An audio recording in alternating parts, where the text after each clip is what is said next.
Had a lot of people tagging me to various articles about this news. We've got Kotaku here. Don't worry, we're not going to read the article, just the text. Mob Psycho 100's English voice actor probably isn't coming back because of Crunchyroll. More information here reads, 6 hours ago, well now it's longer than that, Kyle McCarley announced he probably wouldn't be able to play Mob in Season 3 of Mob Psycho 100 because Crunchyroll refused to talk about maybe using SAG-AFTRA contracts on future productions. 2 hours ago, Crunchyroll confirmed they're booting Kyle. Now, as you guys know, I don't like Crunchyroll. I think they're a highly corrupt company, and I've reported on that quite a bit on my channel. The thing is, I also don't like labor unions for a number of reasons, including that union delegates and unions in general often tend to also be corrupt, just as corrupt as employers are. For example, the Department of Justice in 2020 released a statement saying 11 union officials charged with racketeering, fraud, and bribery offenses. And I'm not trying to defend Crunchyroll. Again, I find them highly corrupt, and it's really, really funny, actually, that Crunchyroll and Crunchyroll executives and VAs who prop up Crunchyroll, for the record, too, like to pretend Crunchyroll's this very progressive, great company that cares about people. Same thing with that Mother's Basement guy, right? If you're familiar with him. And I'm not trying to just randomly throw shade here. It's a very important point to bring up.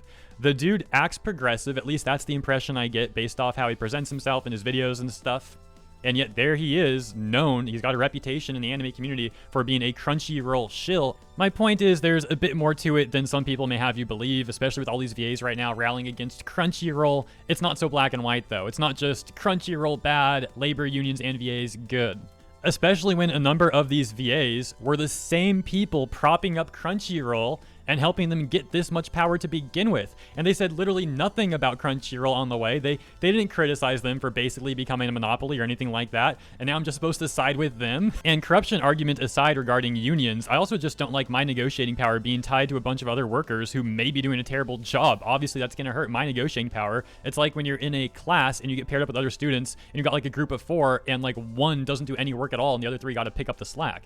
But hey, you know, this is the sort of thing that probably gets me hate because both sides are not going to like me for this. It's like, what am I going to do? I'm going to just lie to all my viewers and be like, oh, guys, Crunchyroll is 100% in the wrong here and the VAs are 100% in the right. No, I'm going to tell you what I know based off information I have and things I've seen over the years. And look, I'd be more open to this entire discussion about unions if some of these VAs seemed more sincere about what they're saying. Maybe they could say things like, look, unions have their own set of problems. It's still going to be a lot better for us than Crunchyroll, though, and here's why. At that point, I'd be like, okay, I'm all ears. Like, tell me more.